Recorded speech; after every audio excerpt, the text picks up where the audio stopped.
All right, we're in chapter 3 of Peter Pan, and the title is Come Away, Come Away. For a moment after Mr. and Mrs. Darling left the house, the night lights by the beds of the 3 children continued to burn clearly. They were awfully nice little night lights, and one cannot help wishing that they could have kept awake to see Peter. But Wendy's light blinked and gave such a yawn that the other 2 yawned also, and before they could close their mouths, all the 3 went out. There was another light in the room now, 1,000 times brighter than the night lights, and in the time we have taken to say this, it had been in all the drawers in the nursery, looking for Peter's shadow, rummaging the wardrobe, and turned every pocket inside out. It was not really a light.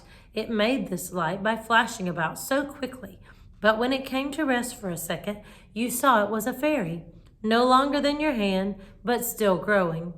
It was a girl called Tinker Bell, exquisitely gowned in a skeleton leaf, cut low and square, through which her figure could be seen to the best advantage.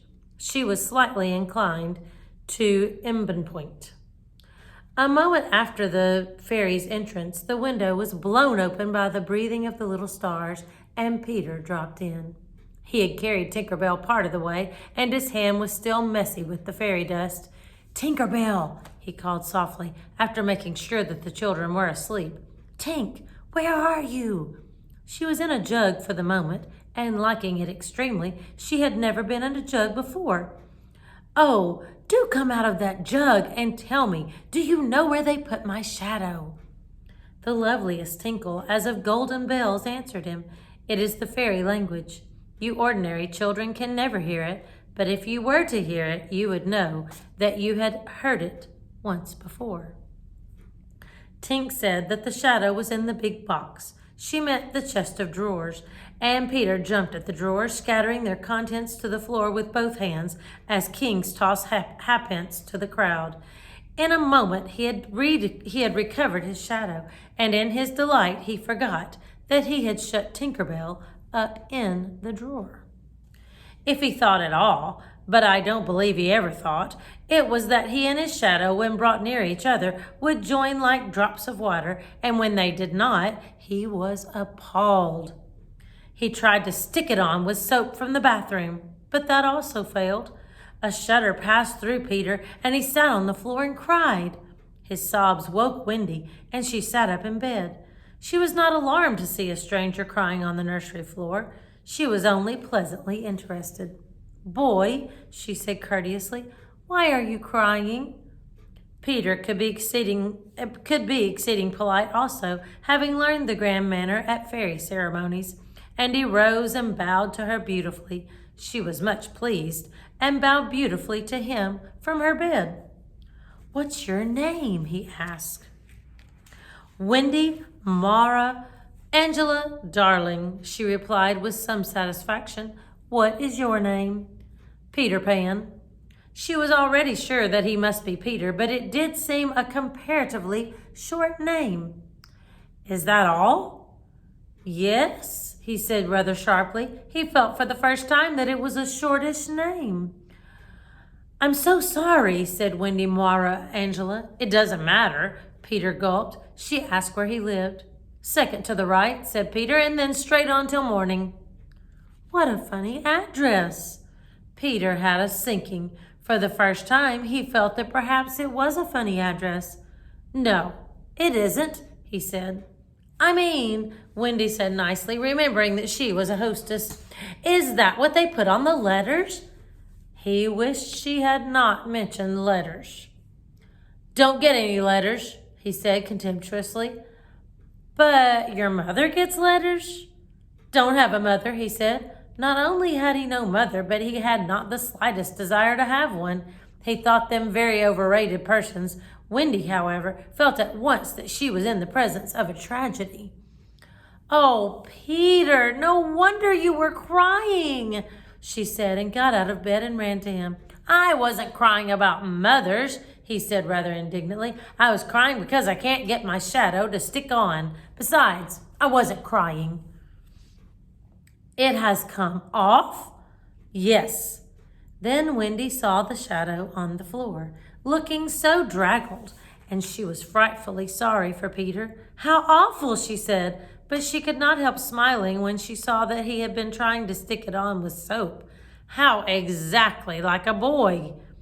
Fortunately, she knew at once what to do. It must be sewn on, she said, just a little patronizingly. What's sewn? He asked. Oh, you're dreadfully ignorant. No, I'm not. But she was exulting in his ignorance. I shall sew it on for you, my little man, she said, though he was tall as herself, and she got out her housewife and sewed the shadow onto Peter's foot. I dare say it will hurt a little, she warned him. Oh, I shan't cry, said Peter, who was already of the opinion that he had never cried in his life. And he clenched his teeth and did not cry, and soon his shadow was behaving properly, though still a little creased. Perhaps I should have ironed it, Wendy said thoughtfully, but Peter, boylike, was indifferent to appearances, and he was now jumping about in the wildest glee. Alas, he had already forgotten that he owed his bliss to Wendy. He thought he had attached the shadow himself. How clever I am, he crowed rapturously. Oh, the cleverness of me. It is humiliating to have to confess that this conceit of Peter was one of his most fascinating qualities. To put it with brutal frankness, there never was a cockier boy. But for the moment, Wendy was shocked. You conceit, she exclaimed with frightful sarcasm. Of course I did nothing. You did a little, Peter said carelessly, and continued to dance. A little, she replied with hauteur. If I am no use, I can at least withdraw. And she sprang in the most dignified way into bed and covered her face with the blankets.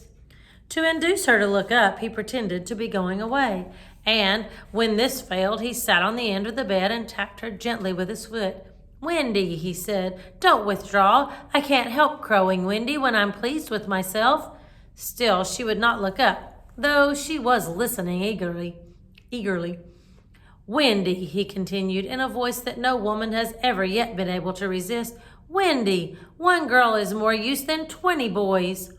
Now Wendy was every inch a woman, though there were not very many inches, and she peeped out of the bedclothes. Do you really think so, Peter? Oh, yes, I do.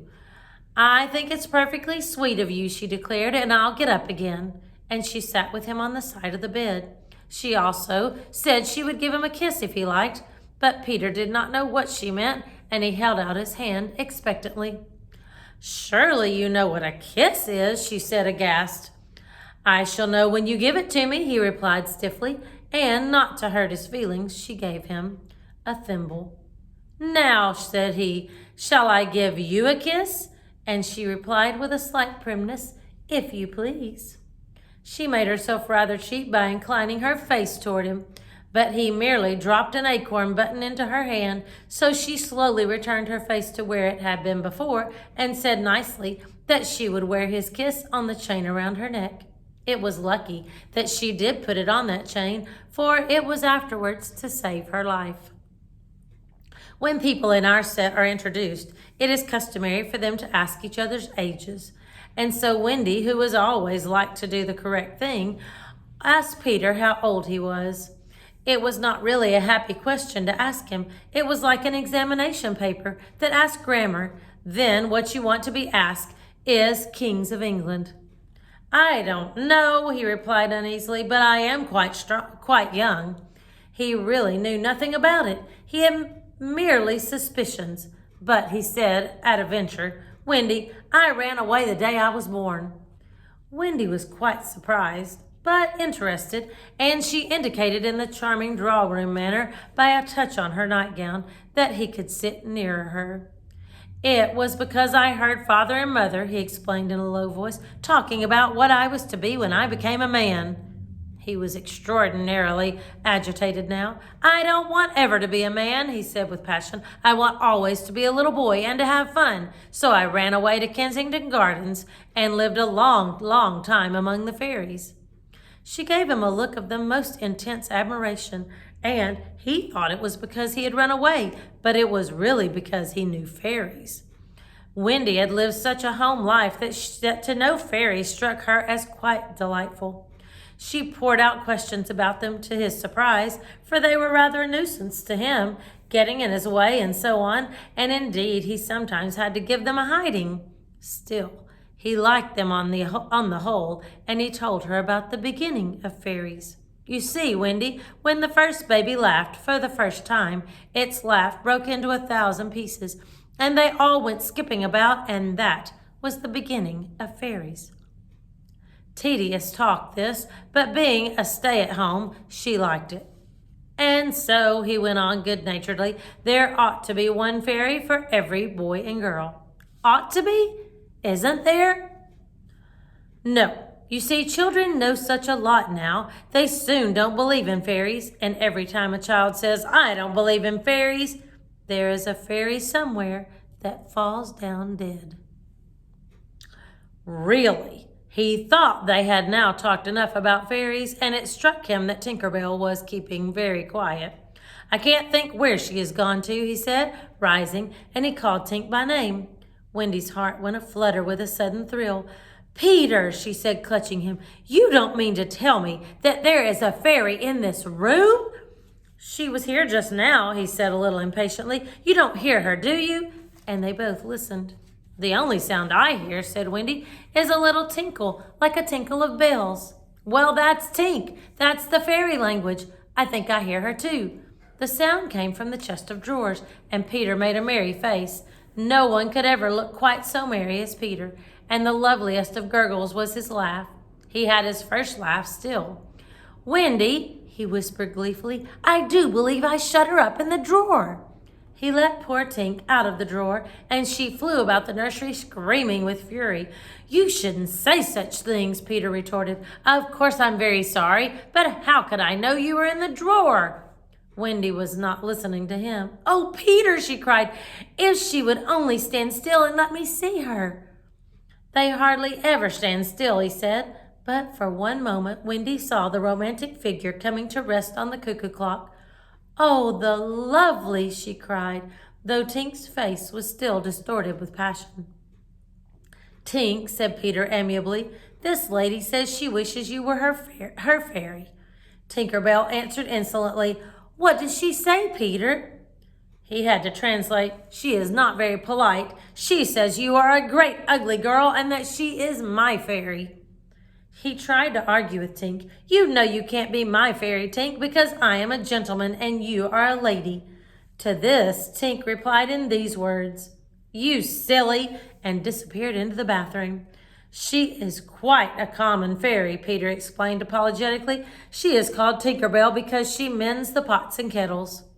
They were together in the armchair by this time, and Wendy plied him more with questions. We're going to pick up with those questions next time when we read part 2 of chapter 3. I'll see you then. Bye-bye.